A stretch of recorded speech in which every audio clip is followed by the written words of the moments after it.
à ceux de nos compatriotes les plus défavorisés dans cette affaire-là, que ce soit les agriculteurs, que ce soit les retraités, etc., qui attendent quelque chose, un miracle.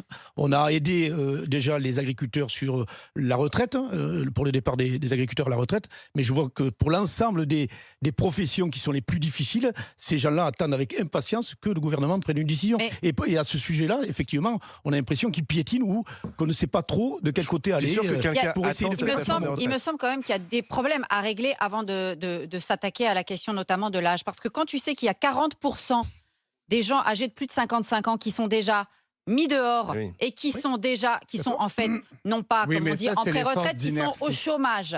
D'accord? Donc on est dans un pays... Ça, c'est le discours des gens qui veulent rien réformer. Il y a toujours un truc plus urgent à faire d'abord. Ah bah excuse-moi, quand tu as 40% des plus de 55 ans qui ont envie de travailler, qui ne peuvent pas travailler parce qu'ils ont été foutus dehors, excuse-moi, dire aux gens, vous allez travailler jusqu'à 66 ans alors que déjà à 55, ils ne peuvent pas bosser, excuse-moi. Ce que dit Barbara est quand même intéressant, c'est que ça coûte cher aussi de prendre en charge des gens qui ne sont plus au boulot. Parce que là, on nous dit qu'il faut faire des économies en faisant travailler les gens plus longtemps.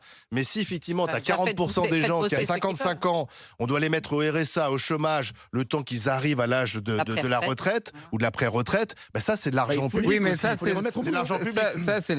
Mais c'est pas les remettre au boulot, c'est qu'ils ne voulaient pas partir du boulot. Sauf que le nouveau manager, avec leur néo-management, leur management actif, leur management agile, et je ne sais plus quelle ânerie, on va te dire que non, il faut un manager de 30 balais. Alors qu'excuse-moi, mais dans certains métiers, y compris l'école blanc, et pas que l'école blanc, c'est plutôt un manager de 50 ans qu'il faudrait parfois pour former des petits jeunes qui sont même pas foutus d'écrire un mail correctement. Donc tu m'excuses, je suis désolée. Il y a les gens qui n'ont pas envie de faire certains boulots, Barbara. Le nombre d'emplois vacants dans ce pays et le nombre de chômeurs, il y a un problème, il y a quelque chose qui ne va pas.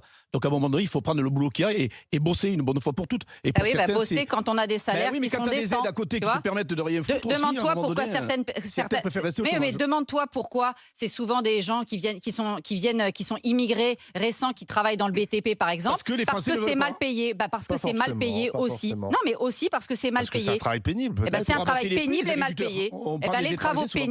Les travaux pénibles, on nous l'avait dit pendant la crise du Covid, que les travaux de première ligne, les plus pénibles, les gens qui ont des métiers avec une vraie utilité sociale devraient être revalorisés. Ils ne le sont pas vraiment. Pas vraiment.